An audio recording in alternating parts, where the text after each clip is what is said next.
The courtroom falls dead silent the second he steps inside. The mayor's son, chin high, arrogance dripping, flanked by 10 massive guards who slice the room in half like they already own every inch of it. Cameras explode with flashes. He doesn't just smirk at Judge Judy, he sizes her up, scoffs quietly, then mutters loud enough for the front benches to catch every word. "This old lady thinks she's gonna judge me." Gasps ripple from a few people. He kicks his chair back hard, sprawls like it's his personal lounge, taps his fancy shoes on the desk, tap, tap, tap, as if this is literally his living room. He even throws Judge Judy a lazy two-finger wave. The exact kind of disrespect that would make almost any judge lose it completely. But she doesn't. She just lifts one single eyebrow because she already knows something he has no clue about. And in just a few minutes, everyone will. Especially when she drops the one detail that erases that smug grin faster than any gavel ever smashed wood. But first, quick question, where are you watching this from right now? Drop it in the comments, and don't forget to smash that subscribe button so you never miss these. The metal chair drags across the floor with a piercing screech that slices right through the low murmurs. For one split second, the entire courtroom flinches. Judge Judy looks up. Not startled, not rushed, just exact. The mayor's son sinks into his seat the way someone drops onto their own sofa at home. He leans way back, one arm dangling loose over the side, ankle crossed over his knee, shoe tapping lazy beats against the wooden rail. The camera grabs it all, the half smirk, the slow bored blink, the eyes scanning the room like everything here is below him. He swings that smirk back toward Judge Judy again, almost checking if she's still paying attention. She doesn't flinch. She studies him the exact way a surgeon examines a scan before cutting. Her pen stays perfectly still in her hand, waiting. The wide courtroom shot tells another story entirely. Every seat behind the barrier is packed. People lean in hard, shoulders jammed together, faces glowing under bright studio lights and pure curiosity. Some came for the actual case. Most came for the name. The mayor's son, the one who walks into nearly any room in this city and never once hears the word no. 10 guards line the walls, black suits, matching earpieces, arms folded across wide chests. They don't look like normal courthouse security. They stand too close, too perfectly spaced, like someone measured and placed them with a ruler. And they aren't facing the crowd. They're facing inward toward him. Judge Judy notices. No gasp, no comment, just a tiny shift in her eyes, slow, deliberate, moving from one guard to the next. The camera follows that exact line like it's asking a silent question over at the plaintiff's table. A woman in her 30s clutches a folder tight against her chest. The papers inside are worn, edges curled and creased from being gripped too many times. Her shoulders are locked tight. Her eyes are glued to the mayor's son, still not quite believing he's treating this whole thing like a joke. He glances at her, then at the gallery, then back to the bench. That smirk slides right back into place. He shakes his head and lets out a small, mocking laugh. "This is ridiculous," he mutters, loud enough for the mics, soft enough he can pretend it was private. A few people in the back exchange looks. One guard shifts his weight left foot to right. The plaintiff's knuckles turn white around the folder. Judge Judy finally speaks. "State your full name for the record." He rolls his eyes dramatically. "You already know who I am." Her eyebrow lifts just a fraction. The record doesn't. He stares at her, weighing whether to push harder or give in. The tension stretches razor-thin across the whole room. Cameras zoom tight on his face, the tiny twitch at his mouth corner, the slight flare of his nostrils. He finally says his name, dropping his father's title like it's a loaded gun, waiting for the boom. Several people shift in their seats, as if the name itself has physical weight. Judge Judy writes it down, no reaction. Then she looks up, not at his eyes, but straight at the 10 guards standing behind him. "Tell me," she says, calm as glass, "why does one young man need an army just to sit in a courtroom?" The smirk flickers, almost gone. The half-smile clings desperately when she repeats it, slower, each word placed like a scalpel. "Why do you need 10 guards to sit down?" The silence that hits next isn't silent at all. It hums, it presses, it waits. He shifts in the chair, first tiny crack in the entitlement armor. He glances at the guards, then back at her, and shrugs with fake nonchalance. Ask my father, he likes precautions. Judge Judy lets that answer float there, like smoke nobody wants to breathe. Then she turns her laser gaze to the plaintiff. Ma'am, I want to hear your complaint, start from the very beginning. The plaintiff lets out a shaky breath, steps forward, and carefully unfolds the worn papers in her hands. The camera zooms on her fingers, trembling, but refusing to stop. She looks at him once, then away, pulling the story together one painful piece at a time. I own a small photography studio, she begins, voice soft but finding strength, portraits, local events mostly. He came in with his friends, loud, rowdy, knocking things over. I asked them politely to leave. The mayor's son yawns, loud and theatrical. A few people in the audience stiffen. Judy's eyes narrow just a hair. The plaintiff keeps going. He shoved a light stand, it crashed, it shattered a lens worth more than a full month of my rent. And when I asked him to cover the damage, her breath catches, she swallows hard. The whole room leans in. One of his guards stepped toward me, then another, they boxed me in. He laughed and said, relax, sweetheart, Dad pays for everything. The mayor's son chuckles again, leaning even farther back. It was a joke, she's exaggerating. Judge Judy's voice cuts clean through his words like a blade. You will speak when I speak to you. He bristles hard, but that tone shuts him down quicker than he expected. His jaw clenches, lightning flashes of irritation streak across his face.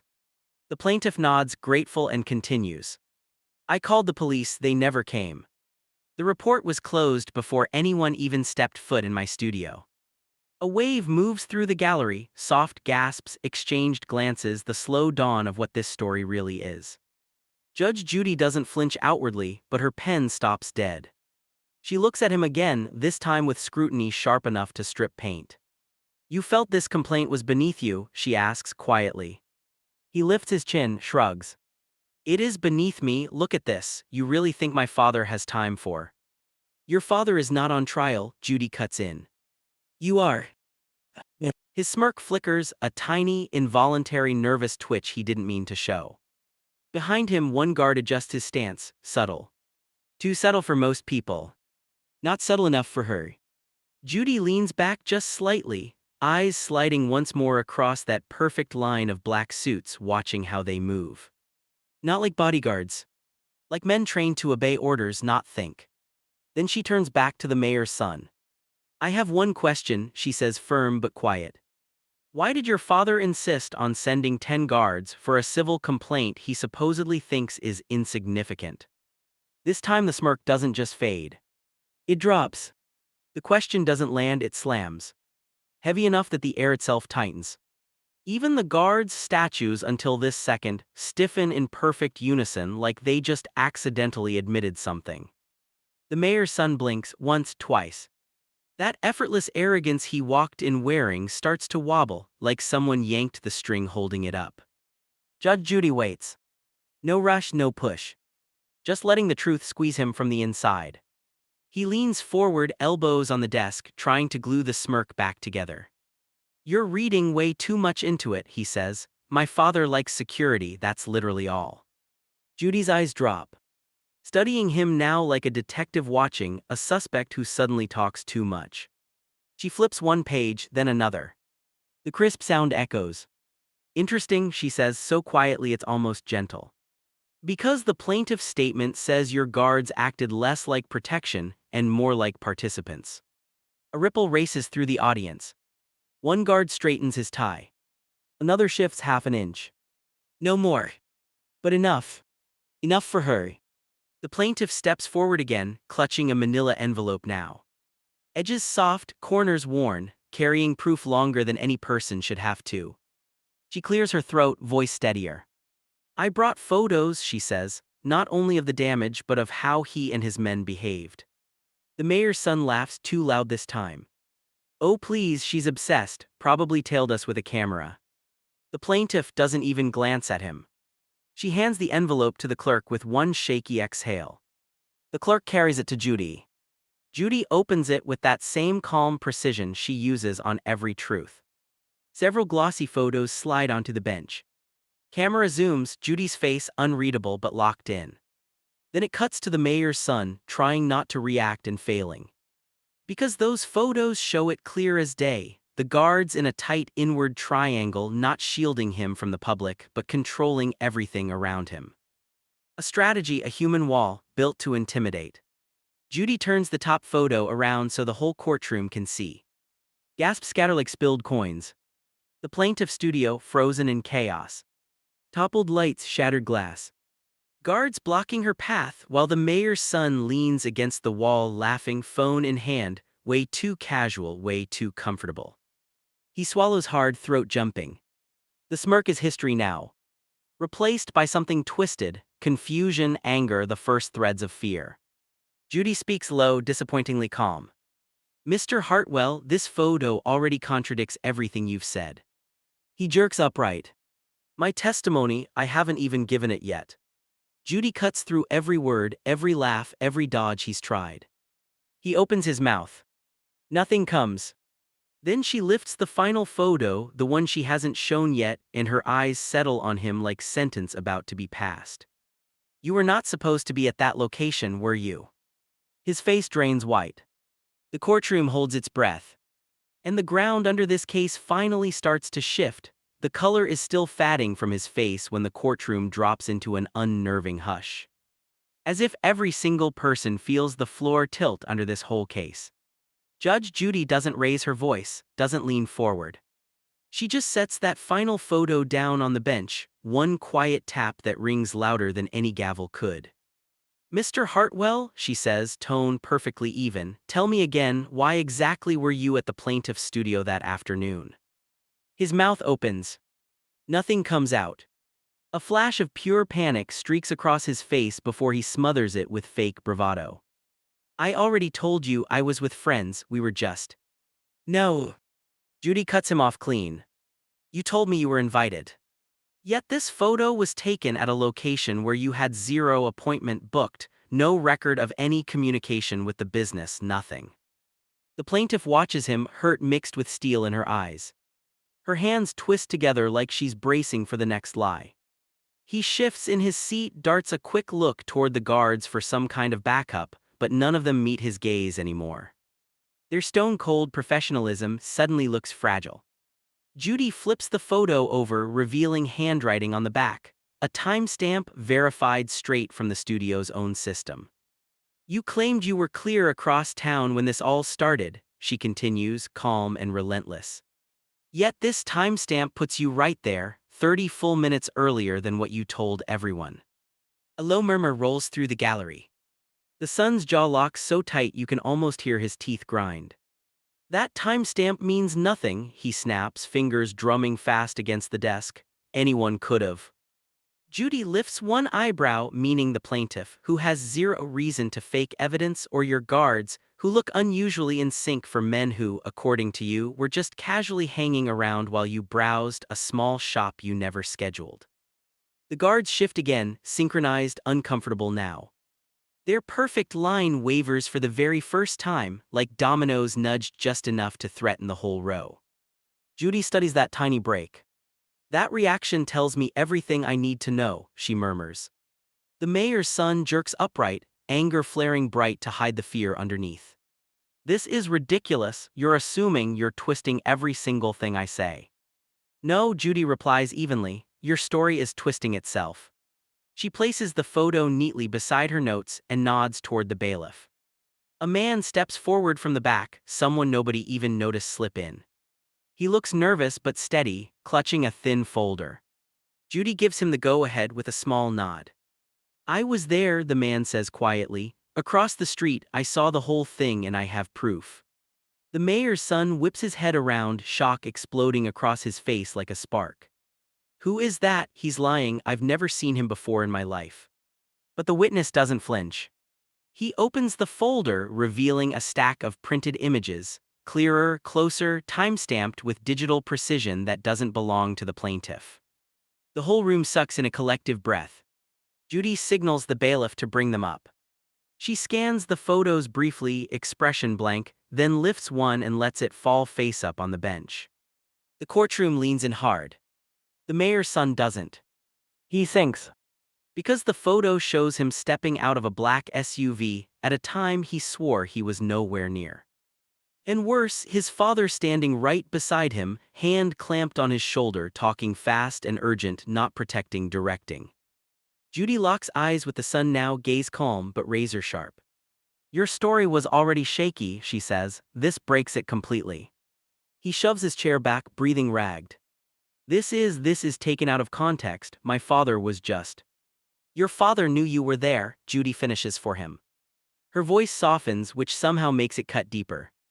And from the look of things, he didn't want anyone to see you there. The witness steps closer again, voice firmer now. I have more, he says, a video. The room erupts in whispers. The son grips the edge of the desk, knuckles bone white. Judy raises one hand. Instant silence crashes down. Her eyes shift to the trembling young man at the defense table. She speaks barely above a whisper, but that whisper slices clean through. You were not supposed to be there, and your father knew it. His last shred of confidence snaps like dry wood. The silence after her words feels alive, coiling tighter around the mayor's son with every passing second. He's still clutching the desk, fingers pale, jaw locked so hard it's shaking, but he's teetering right on the edge of breaking. Judge Judy isn't done. Not even close.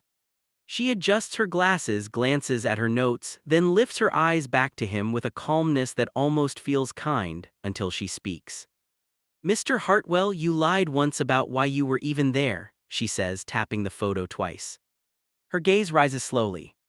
And now we're going to address the third lie. He freezes solid. The audience leans forward as one, the way people do when they smell a collapse gathering speed. Even the guards, usually carved from stone, start shifting their weight in tiny, anxious movements. The mayor's son forces out a laugh, brittle, empty. Lady, you're blowing this way out of proportion. I don't even remember that day. These pictures could be edited. Stop. Judy's voice cuts like shattered glass. We passed pretending you don't remember a long time ago. The plaintiff edges forward just a fraction, voice quiet but crystal clear. He remembers. He looked straight at me when he laughed. That's the part I remember most. He snaps his head toward her. Don't flatter yourself, I wasn't even talking to you. Judy slams her pen down, not loud, but sharp enough to crack the air. Watch your tone, you are in no position to attack the woman you harmed. He glares, chest heaving in short, furious bursts. The arrogance that carried him through the doors is crumbling under its own weight now, and he knows it. Everyone sees it. Judy lifts a single sheet of paper. Not a photo this time. Something far worse. A printed transcript. This, she says, is a reconstruction of your own words to your friends that afternoon, captured on audio from the building right next door. The mayor's son blinks hard, lips parting in real panic. There's no way you have that. Judy doesn't bother answering with words. She simply reads aloud. Watch this, she'll freak out, Dad will pay for it, he always does. A gasp rips through the gallery like a shockwave. The plaintiff covers her mouth. The guards exchange looks, the first real crack in their mask since they walked in. The mayor's son shoots to his feet, palms slamming the desk. That's fake, that's out of context, you can't just. Judy doesn't raise her voice. He sits fast like an invisible force shoved him down. His breathing turns shallow. His shoulders sag under a weight he's never felt before. Consequence. Judy turns the page. And now we test the timeline you gave earlier. He shakes his head rapidly, almost begging. No, this is insane, you're twisting my words. Your words, she interrupts, are twisting themselves just fine. She taps the papers once more, then folds her hands. You claimed you arrived with friends at noon. Yet the recording places you at the scene before 11. The witness photo confirms it. And your father's presence is documented too. Every sentence lands like another brick, building a wall with no door. The guards shift again, one clears his throat quietly. The plaintiff watches him unravel, her own breathing slow and even reclaiming herself piece by piece with every truth that hits. Judge Judy's voice softens, not gentle but deliberate. Your story is collapsing, Mr. Hartwell. And if you keep lying to me, I will reduce whatever credibility you have left to dust. His eyes dart wildly. Mouth opens, closes, opens again. He reaches for arrogance, finds only empty air. Then Judy leans forward, voice calm, lethal. You lied once, she says. And now I'm about to prove you lied twice. The color vanishes from his face completely. The room leans in tighter and the pressure finally starts crushing what's left of his confidence. The echo of her last words still lingers in the heavy air when something small, almost invisible, happens. One of the guards blinks. Not an ordinary blink. A long, heavy one like guilt just slipped through a tiny crack in the wall. Judge Judy catches it instantly. Of course she does. Her eyes slide from the mayor's son straight to that perfect line of 10 guards behind him. 10 rigid postures, 10 blank faces trying so hard to stay neutral. But now one of them has betrayed the whole formation with the tiniest flicker of conscience. Judy taps her pen once, a single pinpoint sound that cuts through everything. The guard who blinks straightens fast, jaw clenching tight. Your story, she says, turning her gaze back to the sun, depends completely on these men staying silent. I want to make sure they understand something important before we go any further. His head snaps up. What? They have nothing to do with this. That, Judy says softly, is exactly what worries me. She stands, not dramatic, not sudden, just with that quiet, unshakable authority that already owns the entire room. Her eyes lock onto the guards, all 10 of them. All 10 of you were present during the incident. All 10 of you came with him today. That makes all 10 of you witnesses. A ripple of tension sweeps through the guards, like wind moving tall grass. The mayor's son spins around in his chair. No, they're not speaking, Dad said. Judy raises one hand. The whole courtroom freezes mid-breath. Even he cuts off instantly, like an invisible chain just yanked tight. Do not finish that sentence, she warns, voice low and final. Your father's name will not protect misconduct in my courtroom. The plaintiff watches wide-eyed, hands clasped so tight her knuckles are white, almost afraid the moment will vanish if she blinks. Judy continues, voice steady but edged like steel. What your guards choose to say or choose to stay silent about will decide whether this stays a simple civil matter or turns into something much, much bigger. The mayor's son stares at her like a cornered animal. You can't threaten them. I'm not threatening them, she replies coolly. I'm giving them the chance to tell the truth before the truth swallows them whole. Then she looks directly at the guard who blinked. Not angry, not accusing. Just knowing. You, she says, step forward. A shockwave of gasps cuts across the room. The guard hesitates, a rare fracture in his trained mask, then steps out of the line. His boots echo on the floor, slow, heavy, like stones dropping into deep water. He stops beside the desk, standing rigid but breathing way too fast. Judy studies him for a long beat. Did you witness the defendant damage the plaintiff's property? The guard swallows hard. Glances at the mayor's son. Glances at the other guards. Then drops his eyes to the floor like he's searching for an escape hatch. The mayor's son hisses under his breath. Don't you dare. Everyone hears it. Judy hears it loudest. Mr. Hartwell, she snaps, sharp enough to crack stone. You will not intimidate a witness in my courtroom. The guard flinches not from Judy, but from how true those words hit. He knows she sees straight through everything. Judy softens her tone just a fraction. Sir, you are not on trial today. But if you lie or if you let someone pressure you into lying, that could change very quickly. His breath stutters, catches, then he speaks, barely louder than a whisper. We were told to stand close. To block the exits. The courtroom explodes, gasps, murmurs, pure disbelief crashing like a wave. The mayor's son's face twists, shock, rage, desperation all at once. Judge Judy doesn't even blink. She just lets the truth hang there, heavy, undeniable, and growing heavier by the second. The mayor's son shoots straight up in his chair. That's not true, they misunderstood.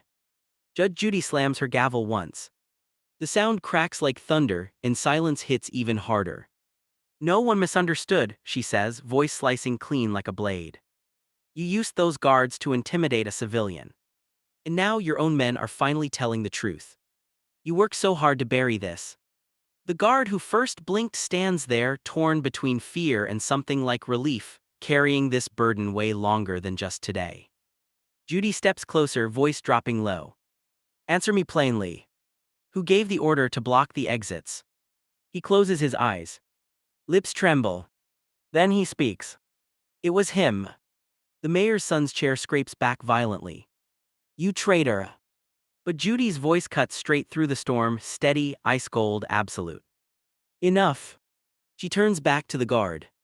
Now tell me, do you want to fix this right now or collapse under the weight of it later? The guard lifts his gaze, and for the first time today, someone other than Judge Judy holds real power. The cracks around the mayor's son spread wider, turning into full fractures. His confession rings through the courtroom like a struck bell that won't stop vibrating. For a long moment, no one moves. No one breathes. Even the cameras seem to steady, as if they know they're capturing the exact second the tide finally flips. Judge Judy doesn't smile, doesn't gloat. She just exhales, slow, controlled, the way someone does when truth finally punches a hole through years of lies. Thank you, she says to the guard. Two quiet words that somehow sound like freedom. But to the mayor's son, they sound like betrayal. He jerks toward the guard, eyes burning. You're done, you hear me, you're fired. You'll never work in this city again, sit. Judy's voice could freeze fire. He drops back hard into his seat. Now all 10 guards stand in a tense, uneasy line. The once perfect wall of intimidation, broken, human, unsteady. One stares at the floor. Another shifts his weight. A third glances at the first guard like he's waiting for permission to even exist. The formation isn't a formation anymore. It's just men realizing they might have been guarding the wrong side for far too long. Judy scans their faces slowly. Gentlemen, she says calmly, this courtroom runs on truth, not intimidation. If any of you want to clarify what really happened that afternoon, now is the moment. No one steps forward. Not yet. But the silence isn't loyal anymore. It's fearful, restless, ready to shatter. The mayor's son feels it. Panic sparks through him like frayed wires. He slams his palm on the desk. Don't listen to her, you work for my father, not. You do not decide who tells the truth in here, Judy interrupts, tone alone enough to shift the entire room. But it's the guard who first cracked, the one already breaking under the weight of truth, who turns the shift into a full break. He speaks again, louder this time, voice shaking but solid. We were told to block the exits, that's true. But it wasn't just that. The whole audience leans in as one. Judy tilts her head, inviting more. What else? The guard draws a deep breath, shoulders rising with the memory's weight. He told us, he says carefully, to make sure the plaintiff felt small. His exact words, make her feel small so she doesn't argue. Gasps ripple through the gallery like falling dominoes. The plaintiff's hand flies to her mouth. Tears glisten at her eyes, not fear now but validation. The mayor's son lunges halfway up. That's not what I said, I wasn't, he's lying. Judy raises one finger. Instant quiet. Mr. Hartwell, she says, you are unraveling by the second. Stop talking before you bury yourself deeper. He collapses back, chest heaving like a kid dressed up in a man's power suit.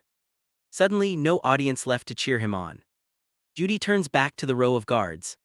Anyone else want to add something? A second guard edges forward, not fully stepping out, but leaning just enough to show he's moving toward truth. He clears his throat. He also told us, the second guard murmurs, to keep any cameras pointed away if things got messy. This time the room doesn't gasp. It erupts. Judy's eyebrows rise.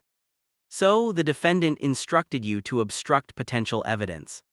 The guard nods, shame heavy in the motion. Yes, Your Honor. Judy writes it down, calm, methodical. Then she looks up at the mayor's son, whose face is pure disbelief and rising horror. You lied once, you lied twice. And now your own team is dismantling the rest. The plaintiff watches him, tears sliding down her cheeks, not from fear but from long-delayed truth finally arriving. The mayor's son buries his face in his hands. His confidence isn't just shaken. It's bleeding out with every new confession. Judge Judy closes her notebook. Then I believe it's time, she says, to discuss what happened before the incident. The part your father tried so hard to hide. His head snaps up. What? What do you mean? She doesn't answer yet. And the truth, now leaking fast, gets ready to flood the entire room.